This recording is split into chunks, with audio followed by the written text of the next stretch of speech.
हरतालिका तीज का पूजन व्रत कुंवारी कन्या कर सकती है, शादी होने के बाद भी नारी कर सकती है। अंतिम अवस्था तक प्राण छूटे तब तक हरतालिका तीज का व्रत नहीं छोड़ना चाहिए। एक व्रत हमेशा याद रखो, एक एकादशी और एक हरतालिका।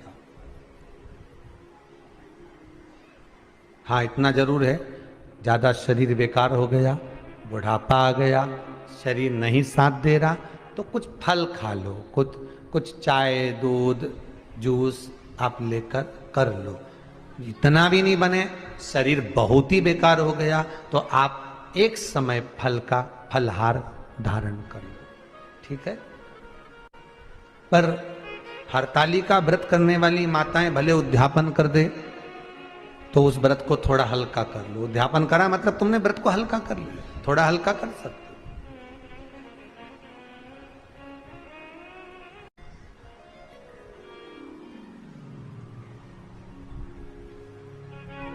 हरतालिका तीज का जो व्रत का उद्यापन करते हैं उसमें 5 चीज रखते हैं ना, 5 कपड़े स्त्री के, 5 कपड़े पुरुष के, 5 तरह का अनाज, 5 तरह का फलहार, 5 तरह का फल।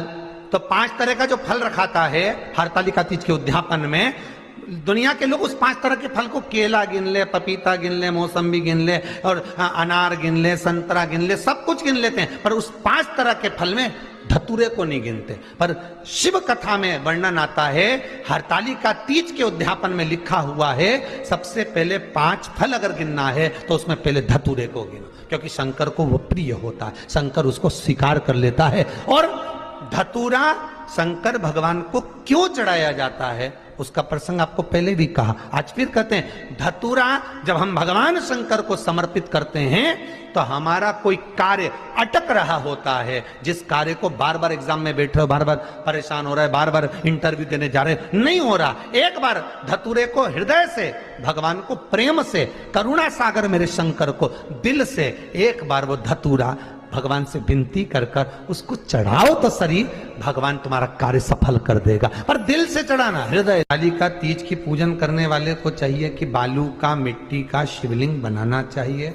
फुलेरा जो बनाया गया है ऊपर शंकर जी के ऊपर लटकाने के लिए, टांगने के लिए, उसके नीचे शिव पार्वती गणेश जी की सुंदर बालू की मूर्ति बना लेना चाहिए, पार्थिव लिंग का निर्माण कर लेना चाहिए।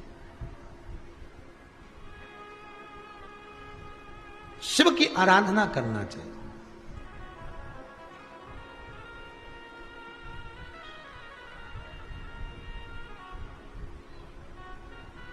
जो फल आपके पास में हो शंकर को समर्पित करना चाहिए, पूजन करना चाहिए,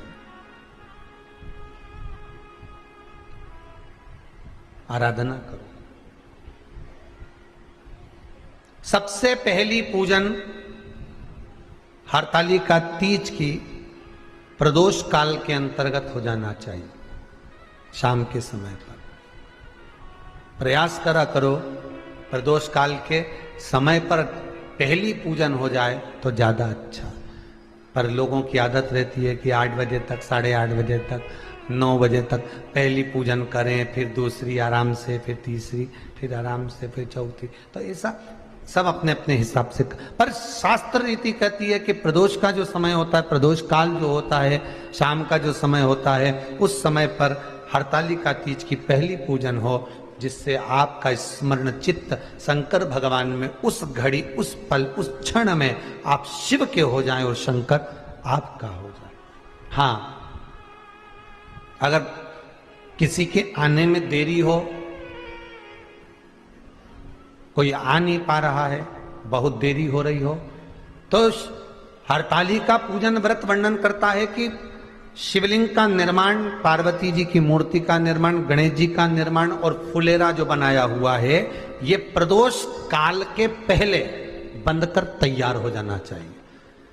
प्रदोष काल के अंतर्गत फुलेरा नहीं बनना, फुलेरा पहले बन जाना चाहिए। और बहुत विशेष बात ध्यान रखिए हरतालिका तीज की, कि शंकर जी का जो अपने स्वरूप बनाया है, पाटे में, थाली में, चौकी पर, चौरंग पर जो स्वरूप बनाया है, वो पहले नहीं रखना है, पहले क्या बांधना है? फुलेरा। पहले फुलेरा बांधिए, उसके बाद उसके नीचे शंकर जी को रखिए। कई अब जो हरतालिका तीज का पूजन करते हैं ये तो उनके लिए हो गया, अब दूसरे के लिए भी सुन ले।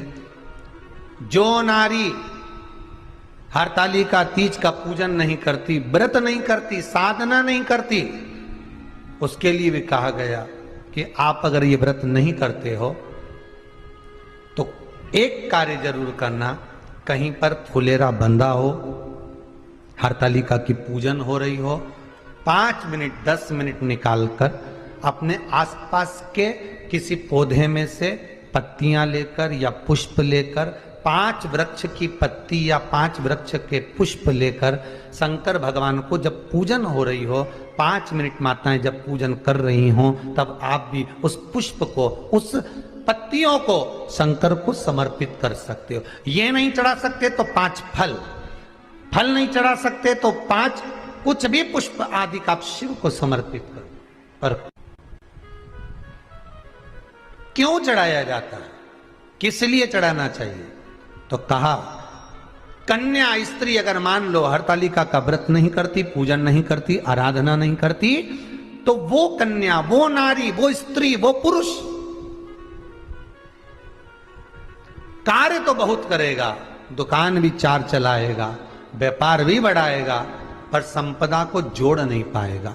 1 रुपए कमाएगा, 1.25 रुपए खर्च वाला काम चलेगा। हस्त नक्षत्र में जो तृतीया पड़ती है, हस्त नक्षत्र के अंतर्गत जो तृतीया का महत्व कहा गया है, वो संपदा को बढ़ाती है, मनोकामना को पूर्ण करती है। इस नक्षत्र के अंतर्गत जो तृतीया आती है वो मनोकामना को पूर्ण कर कर चली जाती है। इसलिए शिव की आराधना के लिए प्रथम माने हस्त नक्षत्र में किया गया दान, हस्त नक्षत्र के अंतर्गत तृतीया के दिन किया गया पुण्य, हस्त नक्षत्र में तृतीया के दिन किया गया श्रृंगार, हस्त नक्षत्र में तृतीया के दिन करा गया अपना सुंदर सिंदूरा, भगवान का आनंद, 5 तरह के वस्त्र, 5 तरह के स्त्री के वस्त्र, पुरुष के वस्त्र, 5 तरह का फल, 5 तरह का अनाज, ब्राह्मण को बुलाकर